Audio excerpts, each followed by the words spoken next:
que no saben que en este momento están con VIH, pero ya padecen la enfermedad, ¿no? Entonces es importante eso desde el punto de vista epidemiológico, ¿no? Entonces, ¿qué es lo que tenemos que resaltar en estos casos, ¿no? Tenemos casos con VIH, niños con VIH, personas que fallecen con VIH, mujeres que tienen VIH, y lógicamente esto hace que ustedes se formen y que tengan conocimiento de esta enfermedad, ¿no? Por eso es que todos los años dictamos esta enfermedad para que ustedes sepan cómo es la tendencia desde el punto de vista epidemiológico, ¿no? Entonces, también deben de conocer de que no hay hasta el momento vacunas que han resultado ser útiles y no hay cómo, digamos, prevenir mediante vacunas, pero sí se están tomando otras medidas de intervención, que es el diagnóstico precoz, el tratamiento precoz y llevar a pacientes a cargas virales indetectables. ¿Cómo es esa epidemia en el Perú, no? Ustedes están estudiando en Lima, van a hacer el internado en Lima y por lo tanto van a ver muchos casos de VIH en las emergencias, porque el 70% de esos casos está en Lima y Callao, ¿no? 70% de los casos diagnosticados en Perú están acá presentes con nosotros, por lo tanto nosotros los vamos a manejar. Otro punto importante que tienen que saber es que en este capítulo en infectología ustedes están viendo qué importante es saber las condiciones de riesgo de las enfermedades, sobre todo de las enfermedades infecciosas. Y de ahí el motivo importante que tienen que saber es de que en el caso de los hombres que tienen sexo con hombres, 16% van a tener VIH, ¿no? O sea, de 100 chicos que tienen sexo con hombres, 16 van a ser positivos, de tal manera que los chicos que, digamos, tienen la opción de tener sexo con hombres, deben de hacerse bisemestralmente, o sea, bianualmente sus pruebas de VIH porque es muy frecuente, ¿no? Es más, ya como que es una rutina para ellos y también es algo como que cuando se enteran, llevar el tratamiento, lo toman de una manera más aperturada, ¿no? Y en las mujeres trans es el 30%, o sea, de 100 mujeres trans, 30 van a ser positivos al VIH. O sea, acá en el país y en el mundo, la población trans y los hombres que tienen sexo con hombres son la población que tiene más riesgo de tener VIH. En cuanto a dónde se encuentran el mayor número de casos, bueno, estas están concentradas lógicamente en áreas urbanas, como les he mencionado, 70% en Lima y Callao, y también se reportan casos en la selva, ¿no?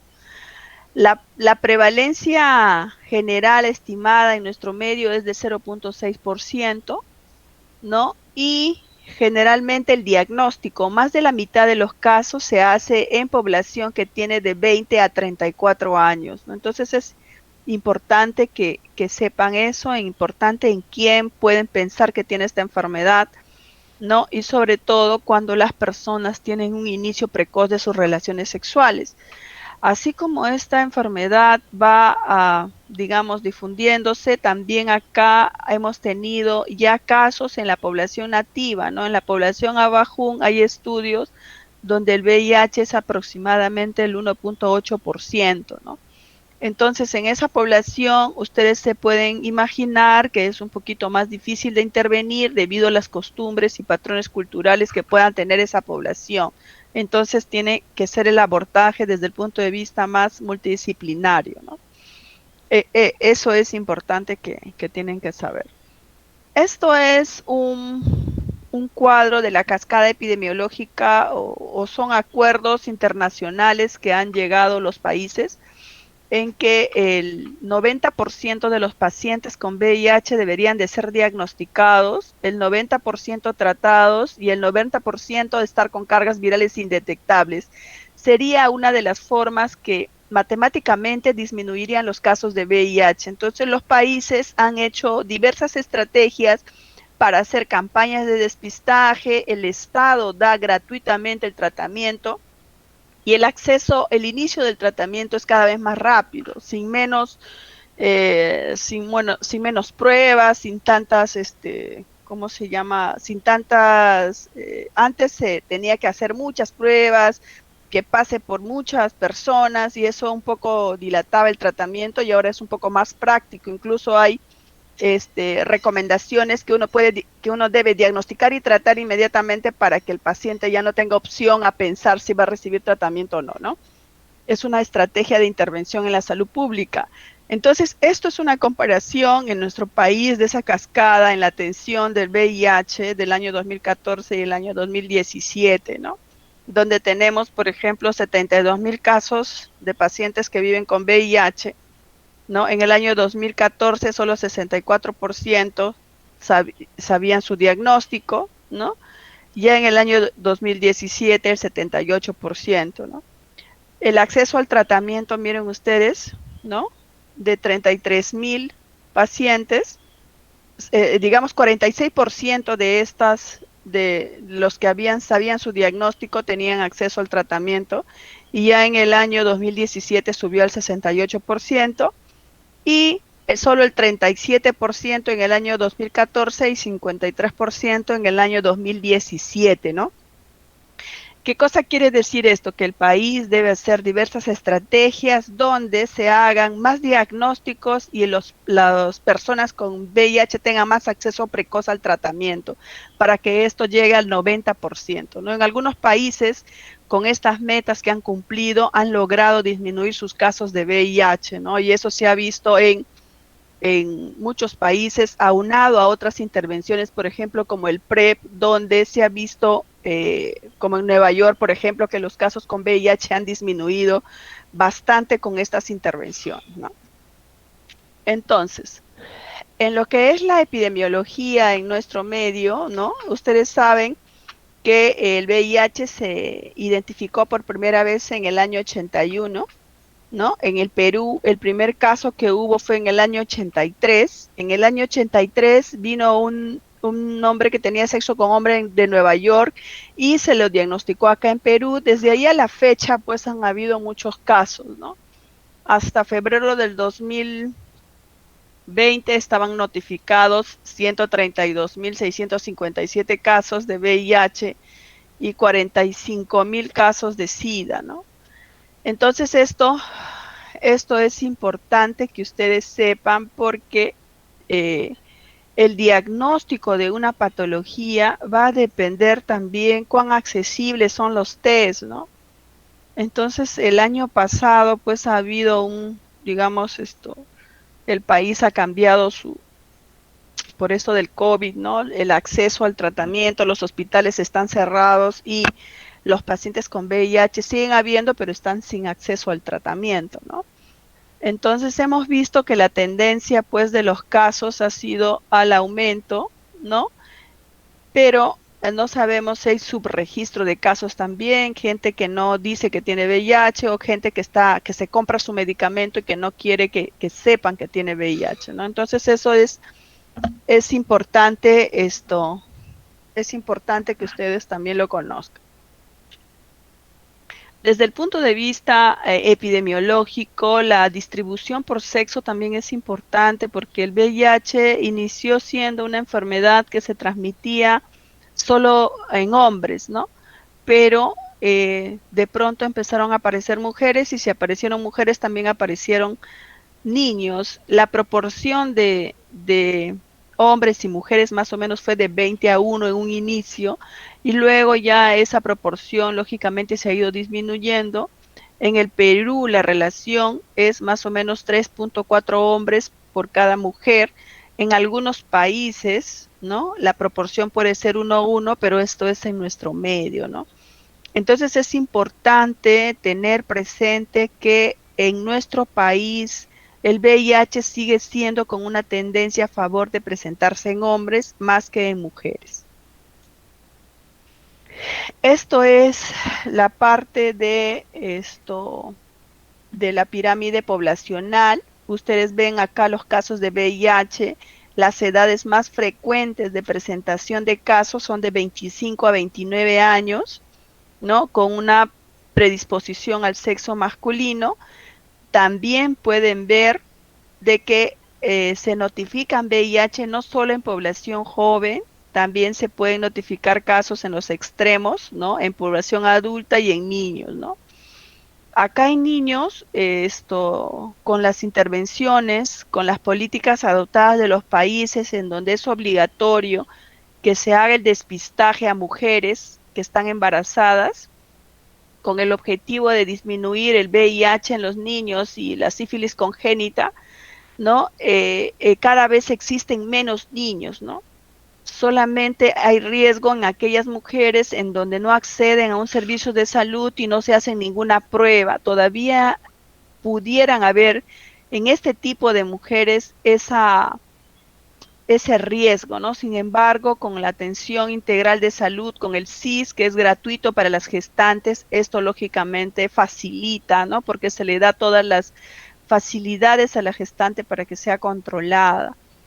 Y acá en los personas adultas mayores también no podemos decir de que a veces hemos escuchado, no, que va a tener una persona, el abuelito, que va a tener VIH, ¿no? Recordemos que la evolución de la enfermedad es larga y también ahora los adultos mayores pues también se compran sus pastillitas y pueden tener relaciones sexuales, por lo tanto exponerse, ¿no? Entonces es importante que sepan que desde el punto de vista epidemiológico puede presentarse en cualquier grupo etario, es más frecuente en personas jóvenes y es más frecuente a predominio de varones, ¿no? Lo mismo sucede acá en los casos de SIDA, más frecuente en casos de varones, ¿no? Y felizmente que cada vez menos se encuentran casos SIDA en el momento del diagnóstico. Esto ha mejorado debido a que el acceso al tratamiento, el acceso al diagnóstico es más precoz, ¿no? Cada vez menos vemos pacientes que vienen consumidos o con candidiasis, ¿no? Que digamos que no se hacían el diagnóstico oportuno, ¿no? Ahora se están haciendo constantemente campañas, la población de riesgo sabe que tiene que hacerse pruebas.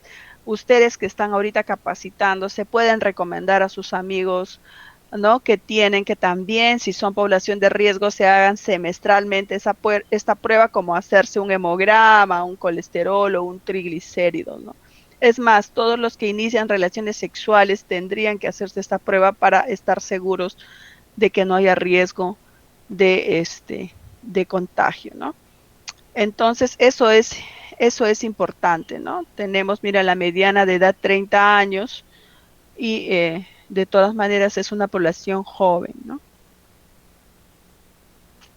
En cuanto a las vías de transmisión, también queremos que ustedes sepan que es importante que conozcan que el 97%, ¿no? Un poco más del 97% de los casos se transmiten vía sexual.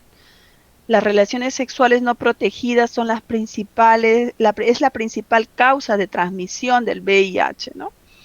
Ahora, hay tipos de relaciones sexuales que pueden hacer que sea más contagioso, ¿no?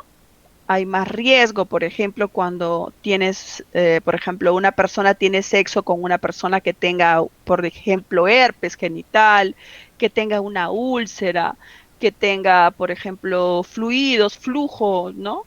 Que tenga un componente inflamatorio, facilita el ingreso del virus, ¿no? Es como que le prestas o le das al virus un terreno apropiado para que ingrese, ¿no? Entonces eso es importante, ¿no? Incluso hay algunos factores que sí, que son factores de protección, ¿no? En algunas, un ratito,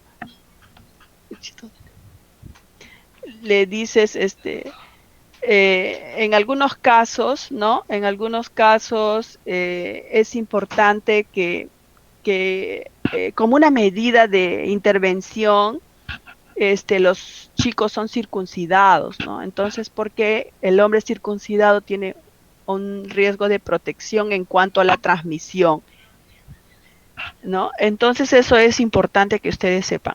Entonces, cuando ya nosotros tenemos un caso, por ejemplo, de VIH, ya sabemos que es sexual, aunque algunos pacientes quieran justificar que no se han contagiado mediante relaciones sexuales, ¿no? Entonces, la otra forma de transmitir el virus es a través de las transmisiones por vía parenteral, ¿no? Por vía parenteral. Ustedes han escuchado casos en las noticias ya hace varios años que una señora le contagiaron vía transfusión, también han escuchado casos de bebitos que se han contagiado mediante transfusión, de tal manera que ustedes tienen que saber de que las transfusiones, o sea, cuando uno va a ser donante, hay un médico que evalúa el perfil del donante, ¿no?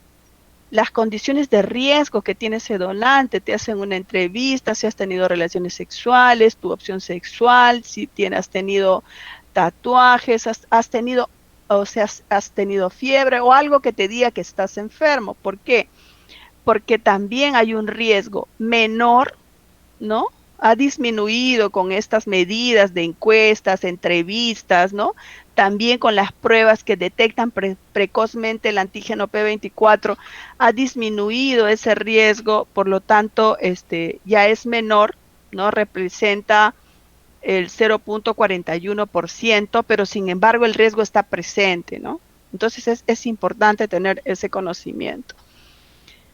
En cuanto, por ejemplo, en este caso, por ejemplo, de exposiciones laborales que nosotros estamos expuestos, hacemos procedimientos, también tienen que ustedes tener conocimiento de que pueden estar expuestos al VIH, ¿no? Al hacer, por ejemplo, un procedimiento rápido, si no tienen la capacidad o no tienen todo el material y tengan un accidente punzocortante, el riesgo de las enfermedades, como ustedes tienen conocimiento, también está presente el VIH, está presente la hepatitis B, la hepatitis C. En estas tres enfermedades, por orden de frecuencia, la que más se pueden contagiar es la hepatitis B, que va del 6 al 30%, hepatitis B del 6 al 30%, hepatitis C del 1 al 3% y VIH 0.3%, ¿no? Y tenemos que... ¿me escucha? ¿Hola? Cierto, sí, Ah, escucho. ya, listo. Ya, entonces tenemos eso que saber, porque cuando se surge un accidente punzocortante, inmediatamente lo notifican por más temor al VIH que a las otras enfermedades, ¿no? Sin embargo, es bueno y aprovecho la oportunidad para recomendarles que todos estén inmunizados para la hepatitis B. Entonces, eso es importante, ¿no? Es importante que ustedes sepan. En cuanto a la gestación, ¿no? Que es también menos del 2% de la forma de vías de transmisión, también es importante que ustedes lo sepan porque como medida de salud pública ustedes van a manejar gestantes con VIH cuando hagan su serum. Entonces, una gestante puede transmitir VIH en 3 momentos: durante la lactancia, a nivel intraútero y durante el canal del parto. De estas 3 formas de transmitir madre-niño, de la transmisión madre-niño o de la transmisión vertical, tenemos que la más frecuente es en el canal del parto. Por eso es de que nuestra norma contempla que todas las gestantes con VIH van a terminar el parto con cesárea electiva. En algunas guías internacionales ustedes van a ver de que en aquellas gestantes que tienen cargas virales menos de 1000 copias pueden dar a luz por parto vaginal, pero eso no se aplica en nuestro medio. Ahora, en el caso de la gestante van a haber también ciertos criterios y ciertas condiciones o consideraciones en relación a la enfermedad. Por ejemplo, si una gestante se contagiara durante el embarazo, lógicamente que hay más riesgo de hacer VIH por la gran carga viral que tiene la gestante, ¿no? Igual, por ejemplo, si es que se contagiara la gestante en el puerperio, ¿no? Perdón, si es que se contagiara la mujer en el puerperio, ¿no? En ese momento también el niño puede contagiarse porque hay gran replicación viral y por lo tanto puede contagiarse con mayor frecuencia de VIH, ¿no? Entonces hay que tener algunas consideraciones La prima infección siempre va a llevar a un más riesgo de contagio en cualquier momento. Además de eso, también en cuanto a gestación, es importante de que sepan ustedes que en la gestante se repiten frecuentemente los despistajes de VIH en los 3 trimestres, ¿no? Entonces es importante, incluso en el puerperio, hemos tenido un caso de un niño que la mamá cuando le diagnosticaron tenía el niño 6 años, un niño saludable, dio a luz en un hospital, ¿no? Le hicieron todos sus controles, sus pruebas de VIH de la señora negativos, ¿no? El niño aparentemente estaba saludable, no se le hizo la prueba en ese momento y a los 11 años este niño debuta con un cuadro de tuberculosis, candidiasis oral, se le hace la prueba de VIH, salió positivo, se le investiga si han habido abuso sexual, era negativo y se concluyó de que este niño se contagió en la lactancia, ¿no? Que la mujer se contagió en la lactancia y contagió a su niño en la lactancia, ¿no? Entonces, a veces uno no puede decir de que no tiene riesgo, ¿no? Siempre es bueno investigar, incluso en los niños, porque en este caso de esta enfermedad, muchas veces no se puede precisar cuándo se contagió. Pudieran haber estimaciones, pero no van a ser 100% precisas, ¿no? Por eso es que no damos esa respuesta a los pacientes. Como les había mencionado, hay algunas consideraciones en cuanto al riesgo de transmisión, ¿no?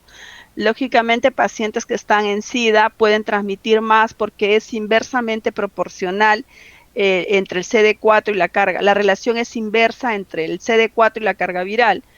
A menor CD4, más carga viral, ¿no? Siempre va a ser eso, va a ser inverso la proporción, por lo tanto va a haber más riesgo de contagio.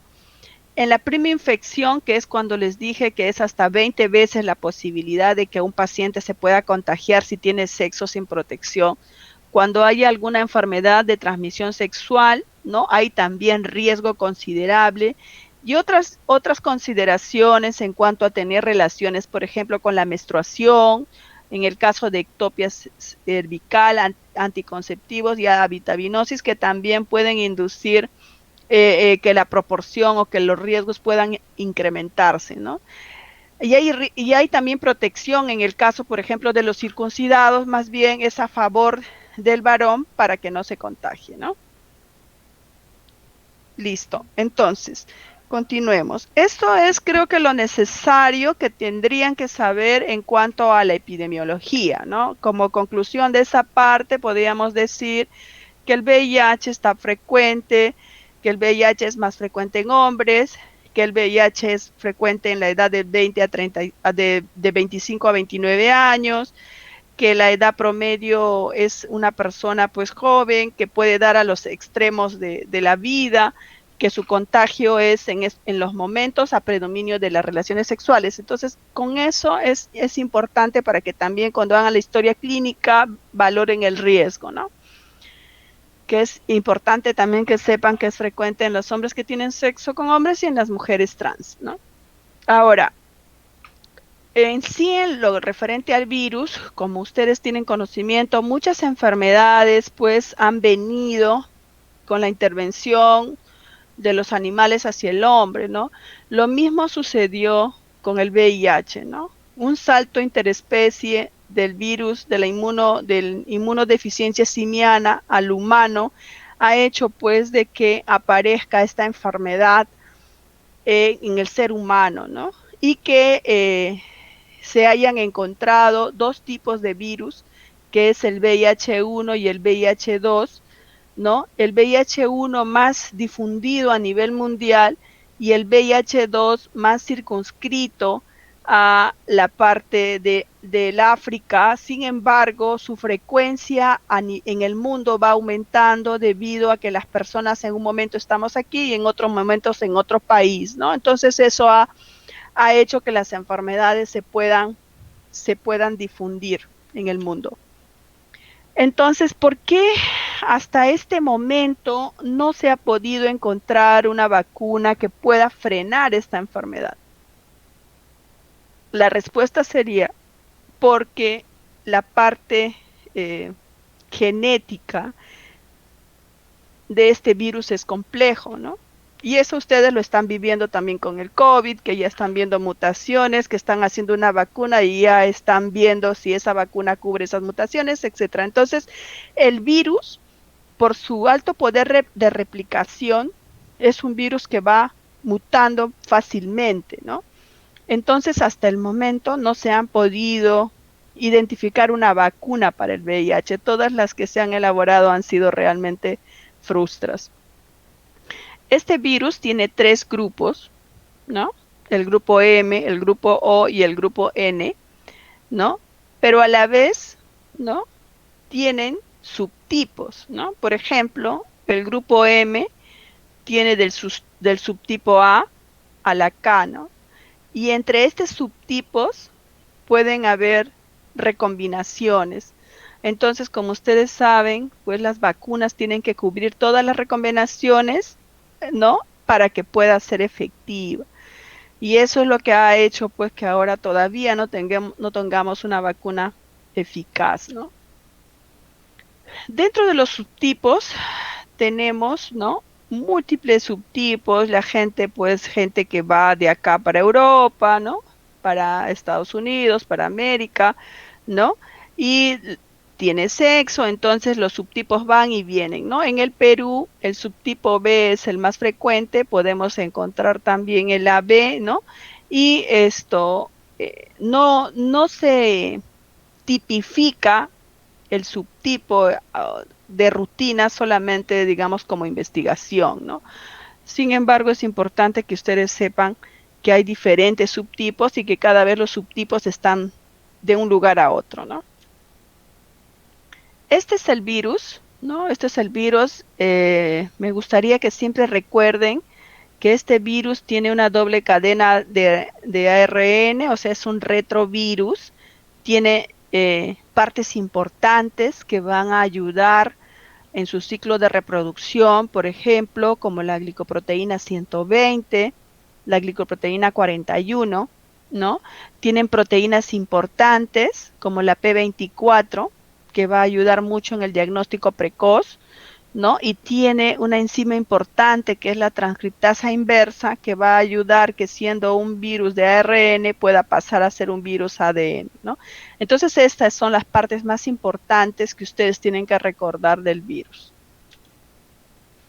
Entonces, de pronto se descubrió que el virus no solamente necesitaba el receptor del CD4, sino necesitaba células presentadoras, células dendríticas que puedan presentar a estos correceptores que pueden ayudar al anclaje viral, ¿no? Y estos correceptores son importantes en el ciclo, incluso hay medicamentos que inhiben estos correceptores y son el CCR5 y el CXCR4.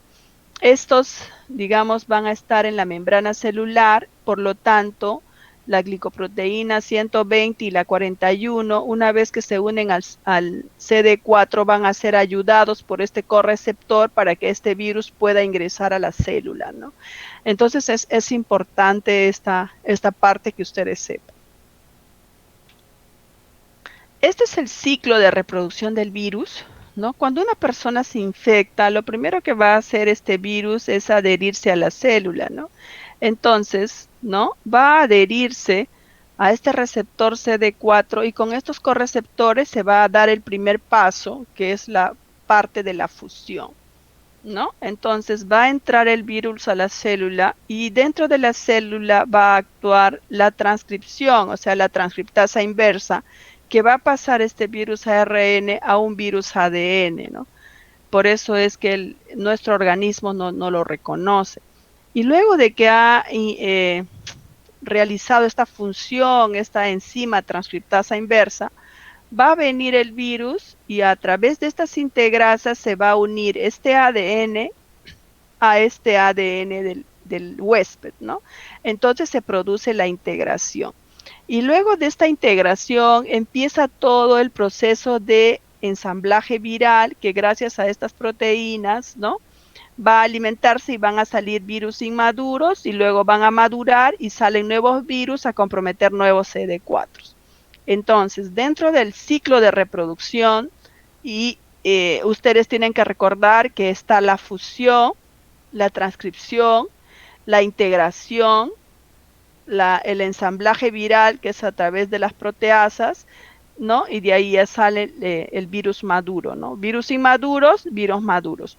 Entonces, este ciclo ha servido para que se creen los medicamentos, ¿no? Que están disponibles a la fecha, ¿no? Por ejemplo, tienes los inhibidores de la fusión, ¿no? Que impiden este paso. Tienes los inhibidores del CCR5, tienes los inhibidores de la integrasa, tienes los inhibidores de la proteasa y tienes los inhibidores de la transcriptasa reversa, que son todas las familias de medicamentos que tenemos. Otro punto importante que hace que los pacientes deban cumplir el tratamiento estrictamente es la alta tasa de replicación que tiene este virus. Por lo tanto, los pacientes tienen que cumplir el tratamiento para evitar la replicación del virus. Cuando nosotros le decimos al paciente, señor, usted va a tomar sus antirretrovirales porque va a evitar la replicación del virus, es justamente para evitar las mutaciones virales, ¿no? Por lo tanto, eso va a hacer que el paciente se vuelva indetectable y por lo tanto el CD4 se preserve, ¿no? Y aquellos pacientes que no reciben tratamiento con esta alta replicación viral, con esta alta tasa de mutación, y con estas recombinaciones hacen pues que la enfermedad sea imparable, ¿no? Eso es lo que tendrían que entender los pacientes, ¿no? Para que cumplan su tratamiento, ¿no? Pero a veces no es fácil que entiendan eso. Otro punto importante, creo yo, que tienen que conocer es la historia natural de las enfermedades, ¿no? Así están aprendiendo de muchas enfermedades infecciosas y ustedes que puedan saber en qué momento de la enfermedad está. Entonces, dentro de este proceso de la historia natural de la enfermedad, tienes estas primeras semanas de contacto del virus con el cuerpo de la persona, con el organismo de la persona, donde está presente la infección primaria, ¿no? La primoinfección, primer contacto del virus con la persona, donde el virus ingresa y el virus se va a, digamos, replicar bastante, va a difundir por todo el organismo, por los órganos linfáticos, por el cerebro, por todas partes. Hay una gran replicación viral.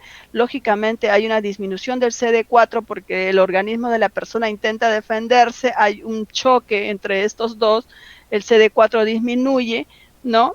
La carga viral aumenta hasta que llega a un pico máximo que la carga viral empieza a descender, ¿no? De este descenso va a depender también el pronóstico de la persona. Hay personas que bajan su carga viral hasta valores bajitos, que puede quedarse con 1000 copias, 2000 copias, 3000 copias. Pero hay pacientes que también replican tanto que puede quedarse con 100.000 copias y lógicamente cuanto más baja la carga viral, el paciente va a hacer más lento su proceso de desarrollar SIDA. No es lo mismo que un paciente baje mucho su carga viral a que un paciente se quede con 100.000, 200.000 y que su evolución sea más rápida, ¿no? Entonces, esta primera parte, ¿no? Cuando da síntomas, cuando ustedes han hecho o están haciendo la clase de que da fiebre, de que da ganglios, de que puede dar rash, ¿no? Puede dar dolor de garganta, o sea, esta parte se llama síndrome retroviral agudo, cuando en estas primeras semanas la infección que ingresa al ser humano da síntomas, ¿no? A eso se llama síndrome retroviral agudo. Entonces, cuando ustedes tengan personas que tienen fiebre persistente, de pronto tienen ganglios, ahí se les alarma, se presenta una alarma y dice, pero puede ser un retroviral agudo, hay que preguntar exposiciones en las últimas semanas para que ustedes puedan hacer el diagnóstico, porque muchas veces acá en este periodo tendrían que pedir carga viral si la serología es negativa, ¿no? Entonces, eso es importante de este periodo. Muchas veces este periodo puede ser sin síntomas. El paciente no se da cuenta cuando se ha contagiado. O sea, el paciente no ha hecho este síndrome y el paciente no se da cuenta que ha pasado la primoinfección, que es la mayoría de casos, ¿ok? Entonces, según una clasificación que nosotros teníamos, en este periodo entraba el síndrome retroviral agudo, la persona que está asintomática y la presencia de linfadenopatía generalizada persistente, ¿no? Hace poco tuve un caso, yo participo en ensayos clínicos de vacunas y un paciente tenía ganglios y solo ganglios, ¿no? Entonces las vacunas generalmente no dan presencia de anopatías, ¿no? El chico se había expuesto, tenía sexo sin protección, y bueno, le recomendamos, mira, ¿sabes qué? Es mejor que te hagamos una prueba, ¿no? Para estar seguros de que no vaya a estar presente un virus que se llama VIH y que se puede transmitir mediante relaciones sexuales no protegidas, y el chico accedió a hacerse la prueba, ¿no? Y el resultado fue positivo, ¿no? Entonces, si nosotros estamos con esto de que, pucha, fiebre, ganglios, hay que hacer la prueba de VIH, vamos a captar el caso en este momento. Tenía otro caso que también tengo rash, desapareció, pero ¿por qué el rash? No sé, nunca tuve. No, hay que hacerte tu prueba de VIH, también fue positivo. Entonces siempre estamos, quizás vemos tanto VIH que no queremos, digamos, escapar esa oportunidad de hacer que se diagnostique un caso, ¿no? Entonces eso es importante, ¿no? Que lo tengan presente, ¿no? Ahora, después de este periodo donde ha habido esta parte, este choque, estas manifestaciones múltiples que lo vamos a ver en un ratito, viene esta segunda parte donde el paciente está, miren, asintomático. Por eso no se diagnostica, porque generalmente las mujeres son las que más, ¿no?, acuden a los servicios de salud en forma más ordenada que un hombre, ¿no? O sea, no ves en forma frecuentemente que quizás el hombre se está haciendo glucosas, colesteroles, ¿no? O controles médicos, ¿no? Y ahí es donde se pierde la oportunidad de hacer diagnóstico, a no ser que ese paciente pues le van a operar, le piden su prueba de VIH y sale reactivo, ¿no? En este periodo, el paciente no tiene síntomas. Puede tener algunas características que también lo vamos a ver y nos pueden hacer sospechar de que ese paciente puede estar haciendo VIH, ¿ok? Hasta que después, ¿no? Esta carga viral, al pasar los años, va incrementándose y a medida que incrementa la carga viral, como habíamos dicho que era inversamente proporcional, el CD4 va disminuyendo. Va disminuyendo el CD4 y el paciente va teniendo cansancio, va teniendo diarreas, puede tener fiebre, tuberculosis, candidiasis, y vamos a repasar nosotros cuáles son las enfermedades que nos ayuden a definir que estamos frente a un caso de SIDA. Esto era importante también que ustedes sepan cuando hablan de un periodo de ventana, un periodo de cero conversión, ¿no? De que el paciente, habíamos mencionado pues que viene la carga viral, el CD4, ¿no? Que acá, en este como están viendo en todas las enfermedades, eso lo están viendo, de paso les digo el COVID, ¿no? A veces algunas personas se hacen precozmente sus exámenes, las pruebas rápidas, por ejemplo, para determinar anticuerpos, si salen negativos, se pueden confiar que no tienen COVID, cuando no ha sido el tiempo suficiente de que se capte eso, ¿no?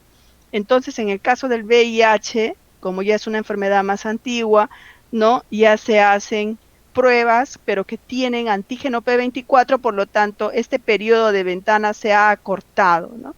Se ha acortado bastante en relación pues al tiempo de diagnóstico. Eso es importante. Cuando hablan de periodo de ventana, están hablando del tiempo en que puede pasar una persona sin diagnóstico, ¿no? O sea, hasta que cero convierta, ¿ok? Esta es una clasificación donde nosotros usábamos antes la combinación del valor del CD4, ¿no? Con enfermedades que están en esta categoría, ¿no? En la categoría A, por ejemplo, lo que les decía, ¿no? asintomático, síndrome retroviral agudo y linfadenopatía generalizada persistente. Yo, si sé que esas 3 enfermedades están aquí, yo puedo decir que está en categoría A y lo voy clasificando de acuerdo a su valor de CD4, ¿no? Esta clasificación ha dejado de usarse ahora realmente porque todo es tan rápido que ya iniciamos el tratamiento sin esperar el resultado del CD4, ¿no? Entonces, los pacientes que estaban sin síntomas, ¿no? O que no están en el grupo A y en el grupo C, estaban en el grupo B, y la condición SIDA sí me gustaría que siempre lo sepan porque les va a ayudar a pensar que el paciente ya tiene defensas muy disminuidas. Entonces, si nosotros hacemos un ejercicio, ¿no? Que me gustaría que ustedes participen, podríamos, empezando del delegado, ¿no? Y que el delegado me ayude a mencionar por lo menos 10 enfermedades, diciendo que sus compañeros puedan participar mencionándome enfermedades indicadoras de SIDA. A ver, empecemos contigo, delegado. Sí, doctora. A ver. Bueno, enfermedades que imagino que cuando el paciente ya se encuentra inmunosuprimido, ¿verdad? Ajá. SIDA. Enfermedades indicadoras de SIDA. A ver, por ejemplo, las infecciones oportunistas causadas por hongos, ¿no? Por ejemplo, hongos, por ejemplo. Una criptococosis, tal vez. Tienes criptococo, perfecto. ¿Qué otro hongo más? También la neumonía por Pneumocystis jirovecii. También. ¿Qué otro hongo más? Candidiasis también es frecuente. ¿Candidiasis dónde? Si no me equivoco, mucocutánea. No, porque la candidiasis tiene que ser esofágica más bien o estar ubicada en el pulmón, porque la candidiasis oral es categoría B, pero si ya está localizada en esófago es categoría C, o sea, sí estaría en SIDA. Y además tienes las otras micosis sistémicas, que es paracoccidioidomicosis e histoplasmosis diseminada. Esos serían los principales hongos que tendrían que tener en cuenta. A ver, dime el nombre de otros compañeros que puedan decir una patología de categoría SIDA, por favor. Y en este caso puede participar mi compañero Enrique Nimboma. A ver, Enrique, una enfermedad que tenga categoría SIDA. Sí, buenos días, doctora. Hola. Me parece que tuberculosis también. Tuberculosis, de acuerdo. Otro compañero. Chicos, por favor, a ver, participemos. ¿Pueden intervenir? Histoplasmosis.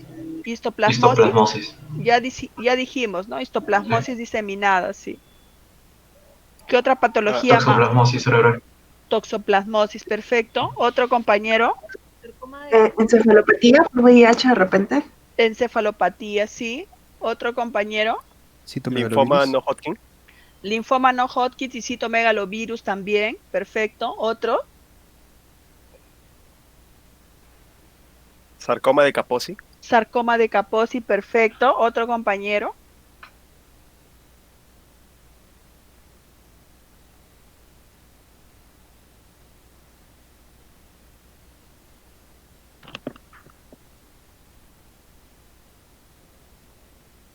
Cryptosporidium parvum. Cryptosporidium, perfecto. Diarrea crónica por Cryptosporidium y Eisospora belli son indicadoras de SIDA, ¿ya? ¿Qué otro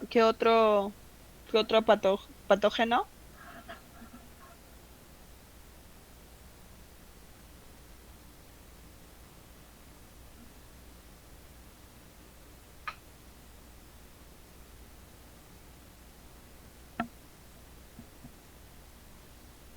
La leucoencefalopatía multifocal. Exacto. Tienes el LEMP, que es leucoencefalopatía multifocal progresiva, ¿no? tienes también el linfoma primario del sistema nervioso central, tienes el linfoma de Burkitt, ¿no? Así ustedes tienen que saber, les recomiendo que se aprendan las principales patologías como estamos haciendo aquí este ejercicio, ¿no? Desde las más frecuentes que son el criptococo, el toxoplasma, citomegalovirus, candidiasis esofágica, neumocistis girovecii, estos linfomas, micosis sistémicas, ¿no? Cánceres invasivos, cáncer de cuello de uterino invasivo, ¿no? Tienen que ustedes, digamos, eso tenerlo presente, ¿ya? Entonces hay otra clasificación, ¿no? Que es un poco más, más práctica, solamente con el valor de los CD4, ¿no? O sea, solamente para que ustedes tengan conocimiento qué significa el estadio, ¿no? Puede ser que encuentren en la historia, por ejemplo, estadio 1, ¿no? Por ejemplo, ponen VIH estadio 1. Entonces, cuando ustedes encuentran este VIH estadio 1, están hablando de las células que tienen CD4 más de 500. Si encuentran 2, de 200 a 499. Y si encuentran 3, que es SIDA, menos de 200. Y esto es el valor de los linfocitos, los linfocitos absolutos en porcentaje, ¿no? Entonces, esto es importante. Puede que también encuentren SD, que es desconocido, ¿no? Entonces, es importante que ustedes sepan esta clasificación, qué significa cuando tiene un paciente estos estadios, ¿no? Les digo para conocimiento, como pueden encontrar que generalmente los pacientes, los diagnósticos ponen PBB, paciente con VIH, sin targa o con targa, ¿no? Pero algunos pueden poner 1, 2 o 3, ¿no? Entonces es importante que lo tengan presente, ¿ya? Esto es la primoinfección que habíamos hablado, que son pacientes que pueden tener algunos síntomas, ¿no? Síntomas como por ejemplo el síndrome de mononucleosis infecciosa, que el paciente puede tener fiebre, puede tener problemas dermatológicos como rash o faringitis y tener presencia de ganglios, ¿no? Entonces este síndrome siempre nos tiene que hacer descartar VIH, y si sale negativo y si seguimos pensando que ha corrido riesgo, tenemos que volver a pedir una prueba más adelante, ¿no? Entonces es importante que sepan, ¿no? Generalmente puede ser sintomático, aparece de 2 a 6 semanas post exposición, ¿no? Y durante este periodo pues se va a producir la seroconversión o la seroreversión. Estos son las principales molestias que puede causar un paciente que tiene una infección aguda, ¿no? La fiebre siempre es importante. Fiebre que no sepas la causa, hay que pensar en VIH, ¿no? Presencia de ganglios, dolor de garganta, problemas de piel, dolores articulares, diarrea y otras enfermedades que puedan hacerles o otras sintomatología ya menos específicas que también es importante que lo tengan presente, ¿no? Entonces, por eso es importante hacer una buena historia clínica, ¿no? Por ejemplo, pacientes con rash, ¿no? Puede ser VIH, pero también puede ser pues desde un problema alergia a medicamentos, puede ser pues dengue, puede ser cualquier otra patología, ¿no? COVID incluso, ¿no? Entonces hay que hacer bien la historia clínica, que es importante, ¿no? Y de ahí la importancia que ustedes sepan describir las lesiones en la piel, ¿no? Que si son exantemas papulares, o sea, exantemas maculopapulares, o son exantemas maculopapulares más vesículas, que ya estarían otro tipo de patologías, ¿no? Entonces es importante que aprendan a diferenciar las lesiones para ver, por ejemplo, si la lesión es cefalocaudal, si las lesiones empiezan en el tórax, si las lesiones están solamente en extremidades. Entonces es importante para ir ubicándonos dependiendo cuál va a ser nuestra etiología, ¿no? Después también es importante saber, bueno, antes encontrábamos, por ejemplo, pacientes que tenían candidiasis oral, ¿no? O pacientes que tienen unas vellosidades que crecen como crestas de gallo acá en el borde lateral de la lengua, ¿no? Entonces esto es leucoplasia vellosa asociada al virus de Epstein-Barr, que también se puede encontrar en los pacientes con VIH. También podemos encontrar enfermedades como el herpes zóster, ¿no? En pacientes que ustedes vean jóvenes con herpes zóster, de todas maneras, tienen que recomendarle que se haga un despistaje de VIH, ¿no? Entonces, eso es muy importante, ¿no? Para eso sirve que ustedes sepan qué patologías puede presentar un paciente, o sea, qué síntomas, ¿no? O qué signos puede presentar un paciente en el transcurso de la evolución de la historia natural de la enfermedad. Entonces, es importante que ustedes sepan los problemas dermatológicos siempre pueden estar presentes en un paciente con VIH. A veces podemos hacer el diagnóstico solo con caída de cabello, o podemos hacer el diagnóstico con dermatitis seborreicas que no remiten al tratamiento, ¿no? Tienen pacientes con bastantes dermatitis seborreica y decir, pucha, ¿qué está teniendo? También hay que hacer investigación en cuanto a si ese paciente tiene VIH. Si encontramos, por ejemplo, onicomicosis, ¿no? O sea, preguntarse por qué un paciente puede tener onicomicosis en tantas uñas, por qué está inmunosuprimida, qué está pasando. Hay que investigar y hay que pensar de descartar VIH, ¿no? Entonces tenemos patologías del estadio B, como ustedes ven acá, hay una lista de patologías que nos dan esta categoría, donde ya las defensas están disminuyendo, pero todavía, digamos, no, digamos que no son tan marcadas, ¿no? Y que se pueden ir presentando y que sería importante que ustedes lo sepan para que podamos hacer el diagnóstico, ¿no? Estas son las enfermedades que se tienen que aprender, por lo menos las principales, ¿no? Que son las enfermedades que nos dicen, sí, bueno, este paciente sucede 4 y está en menos de 200 porque ha tenido estas patologías, ¿no? La que hemos mencionado. Y dentro, pues, de las principales enfermedades más frecuentes que nosotros teníamos en los pacientes con VIH, pues eran el síndrome de consumo, que el paciente venía consumido, la tuberculosis, ¿no? La candidiasis, la diarrea, ¿no? Serán patologías muy frecuentes antes de que sea el acceso y el diagnóstico oportuno de VIH, ¿no? Ahora los pacientes con VIH ustedes lo ven y ni siquiera se les ocurriría que tienen VIH. Ahora, cuando uno revisa o cuando uno hace VIH, ¿no? Generalmente lo que agrupamos son patologías por sistemas. Por ejemplo, en este caso estaríamos agrupando patologías del sistema, ¿no? Neurológico, ¿no? Del sistema nervioso. Entonces, es más, digamos, recomendable que podamos decir patología del sistema nervioso que causa lesión, que ocupa espacio o con efecto de masa, y patologías que no dan lesión, ¿no? Que no dan lesión en el sistema nervioso, ¿no? Que podrían ser los síndromes meningoencefálicos en el contexto de un paciente que tiene VIH. Dentro de las patologías que no causan efecto de masa, tenemos, por ejemplo, este hongo que ustedes han mencionado, que es el criptococo.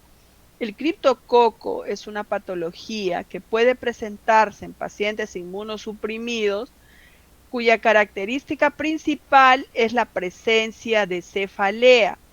Este paciente va a tener cefalea persistente que va en intensidad severa, 8, 9 sobre 10, ¿no? Y que se produce por un aumento de la hipertensión endocraniana porque el líquido cefalorraquídeo no se reabsorbe de manera adecuada. Aumenta la presión, el paciente tiene cefalea intensa y puede hacer compensaciones de no hacer el diagnóstico rápido y el paciente puede comprimir pares craneales, puede presentar diplopía, puede presentar hipoacusia y puede presentar también hidrocefalia compensatoria, ¿no? Entonces, por protocolo, ¿no? Los pacientes con patología neurológica deberían tener exámenes de imágenes. Esos exámenes de imágenes lo que les va a decir a ustedes es que no tengan lesiones que ocupen espacio. Para eso ayuda, ¿no? No es porque les va a decir acá está el criptococo, sino les va a decir cómo está la línea media, cómo están los ventrículos, ¿no? Si hay edema, si hay patrón inflamatorio, si hay atrofia, si hay isquemia, si hay sangrado, ahí les va a ayudar, ¿no? Una vez que ustedes determinen que no es una lesión que ocupe en espacio en un paciente con VIH que tiene dolor de cabeza persistente, que puede tener hipoacusia, que puede tener diplopía, ustedes están obligados a pensar que es una neurocriptococosis. Entonces, es importante que ustedes sepan eso, ¿no? Ya ustedes van a tener una clase especial de neurocriptococo y van a ver los mecanismos fisiopatológicos por el cual el hongo causa la hipertensión endocraniana, ¿ok? En segundo lugar, dentro de las patologías que no causan lesiones que ocupan espacio, tenemos la tuberculosis. La tuberculosis en un paciente que tiene VIH en estado de inmunosupresión difícilmente van a formar granulomas porque son pacientes inmunosuprimidos y ustedes ya lo saben eso, ¿no? En cambio, en un paciente que es inmunocompetente, ustedes van a encontrar con más frecuencia granulomas por tuberculosis, lo que no pasa en un paciente con tuberculosis en estadio SIDA.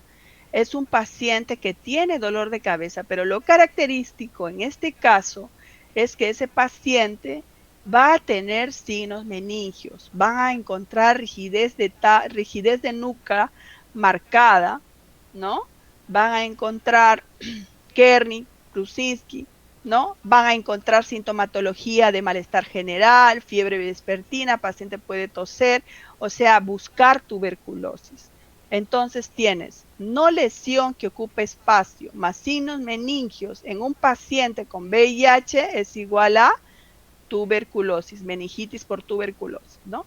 Entonces tienes esas patologías. La sífilis también no causa lesiones que ocupan espacio, ¿no? En el caso de la neurosífilis, ustedes tienen que saber que la sífilis se puede presentar, me imagino que muchos de ustedes no se imaginan que la sífilis está presente de una manera muy frecuente.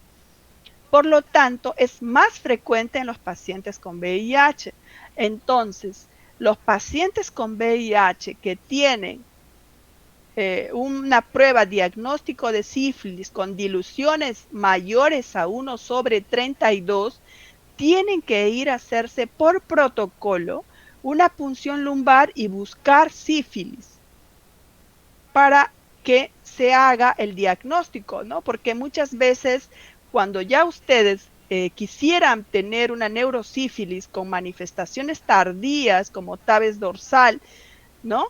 O pérdida de la sensibilidad profunda, esto es tarde, ¿no? Y lo que tenemos que evitar por protocolo es pedir descarte de sífilis a aquellas pacientes que tienen CD4 menos de 350 y diluciones más de 1/32.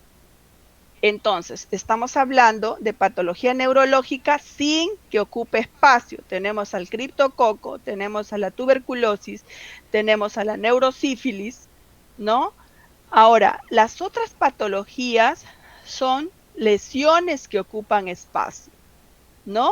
Y las lesiones que ocupan espacio, como ustedes tienen conocimiento, la presentación clínica va a ser diferente. Por ejemplo, pueden ser lesiones únicas, lesiones múltiples, que ocupan este espacio, que desvían la línea media, que captan, que tienen un anillo que capta contraste.